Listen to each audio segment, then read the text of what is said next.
ધોરણ 10 પ્રમેય 10.1 ચેપ્ટર 10 વર્તુળ. આ વર્તુળના ચેપ્ટરમાં બે પ્રમેય પૂછાય છે. એક પ્રમેય 10.1 અને 10.2. તારે 10.2 છે પ્રમેય. 10.1 આપણે સાબિત કર્યો. હવે આ 10.2. હવે આપણે જોઈએ 10.2 એ વિભાગ સીમાં પૂછાય છે. પેપર જે આવે ને એસએસસી બોર્ડ એમાં વિભાગ સીની અંદર બેમાંથી એક પ્રમેય પૂછાય 10.1 ને 10.2માંથી. હવે 10.1 સાબિત કરી દીધો અગાઉ. હવે 10.2 જોઈએ. જો 10.2 સાબિત કરો કે વર્તુળની બહારના બિંદુમાંથી દોરેલા સ્પર્શકોની લંબાઈ સમાન હોય છે. તો અહીંયા વર્તુળ કઈ લીધું? ઓ કેન્દ્ર વર્તુળ. બહારનું બિંદુ કયું છે? બહારના ભાગમાં પી બિંદુ છે. એમાંથી સ્પર્શકો કયા દોર્યા? એક આ દોર્યો અને એક આ બીજો એક આ દોર્યો. બરાબર. આ બે સ્પર્શકો દોર્યા એ વર્તુળની ક્યુ અને આરમાં છેદે છે એવું આપણે કહી દઈએ. હવે આ બે સ્પર્શકોની લંબાઈ સમાન છે એવું સાબિત કરવાનું છે. એટલે પી ક્યુ બરાબર પી આર આપણે સાબિત બરાબર બંને સમાન થાય છે એવું સાબિત કરવાનું છે. તો આપણે પક્ષથી શરૂઆત કરીએ. બરાબર. તો અહીંયા બિંદુ પી ક્યાં આવેલું છે? તો વર્તુળની બહાર. પી બિંદુ ક્યાં આવેલું છે? ઓ કેન્દ્રવાળા વર્તુળની બહારના ભાગમાં આવેલું છે. તો બિંદુ પી એ ઓ કેન્દ્રવાળા વર્તુળના બહારના ભાગમાં છે. બરાબર. હવે પી એ ઓ કેન્દ્ર વર્તુળના બહારના ભાગમાં છે એ આપણે લખ્યું. હવે એમાંથી બે સ્પર્શકો દોર્યા. એક આ દોર્યો અને એક આ દોર્યો. બરાબર. અને બંને સ્પર્શકો આ વર્તુળની કયા બિંદુમાં છેદે છે? ક્યુ અને આરમાં છેદે છે. બરાબર. તો પીમાંથી દોરેલા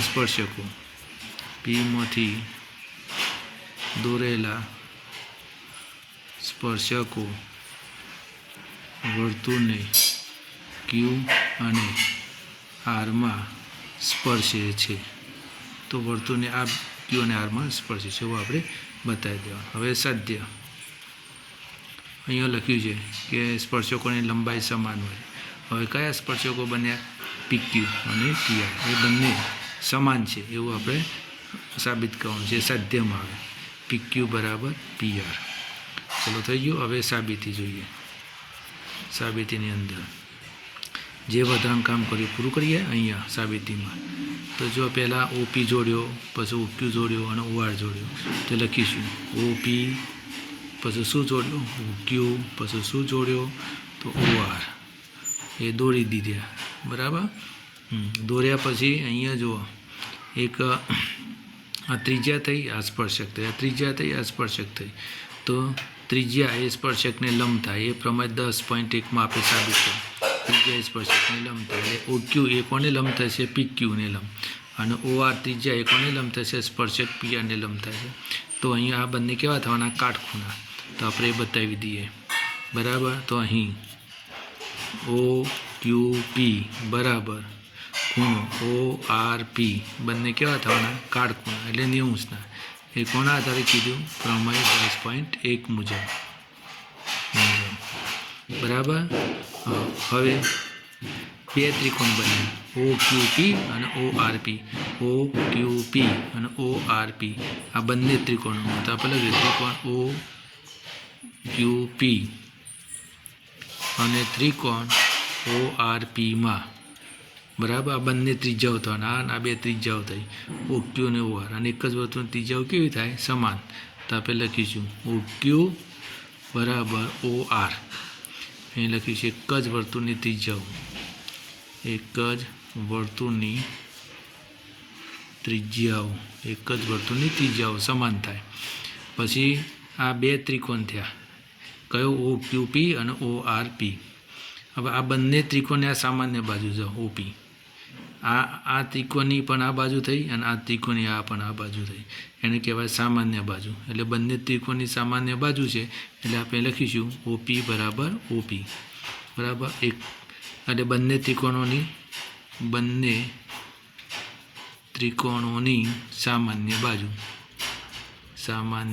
બાજુ એને કહેવાય એક જ રેખાખંડ છે. બરાબર. પછી બીજું આ જે આપણે સાબિત કર્યું આ લખ્યું ને તે કાટખૂણા બને છે. અહીંયા આ ત્રિકોણમાં આ ત્રિકોણમાં બંને આ કાટખૂણા છે, એટલે OQP એ કાટખૂણો અને આ ત્રિકોણની અંદર ORP એ પણ કાટખૂણો, એ આપણે બતાવી દઈએ. OQP પણ કાટખૂણો છે, ORP પણ કાટખૂણો છે, એટલે બંને કાટખૂણા છે. બરાબર, બંને કેવા છે? કાટખૂણા. તો અહીંયા આ કાટખૂણો બન્યો. બરાબર, આ કર્ણ બન્યા. કાટખૂણો હોય એની સામેની બાજુ કર્ણ કહેવાય, કાટખૂણાની સામેની બાજુ કર્ણ કહેવાય. તો આ કર્ણ બન્યો અને આ બાજુ ત્રિજ્યા એ બાજુ બની કહેવાય. તો આ બંને ત્રિકોણની અંદર તો જો કાકબા બન્યું ને, તો કાકબા એકરૂપતાની કાકબા આપણે લખીશું, એકરૂપતાની કાકબા શરત મુજબ આ બંને ત્રિકોણો કેવા થવાના? આ બંને ત્રિકોણ એકરૂપ થવાના. OQP એકરૂપ ત્રિકોણ કયો બનશે? ORP. બરાબર. હા, જો બંને ત્રિકોણ એકરૂપ થાય તો હવે ત્રીજી બાજુ જો આ આપણે બતાવ્યું, આ બતાવ્યું. હવે ત્રીજી બાજુ કઈ બચી? તો PQ અને PR એ પણ સમાન થાય, એ પણ એકરૂપ થાય. એટલે PQ બરાબર PR. શાના આધારે કીધું? CPCT 9મા ધોરણમાં આપણે શીખી ગયા છે. એટલે PQ અને PR પણ સમાન થાય. બરાબર ને? તો આ રીતે આપણે સાબિત કરી દીધો પ્રમેય. આ રીતે 2-4 વખત રિવિઝન કરવાનું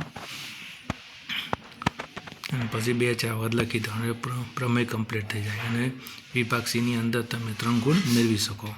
ઓકે, આવતા વખતે બીજા કોઈ આ ચેપ્ટરના 3 ગુણમાં પૂછાતા દાખલા જોઈશું.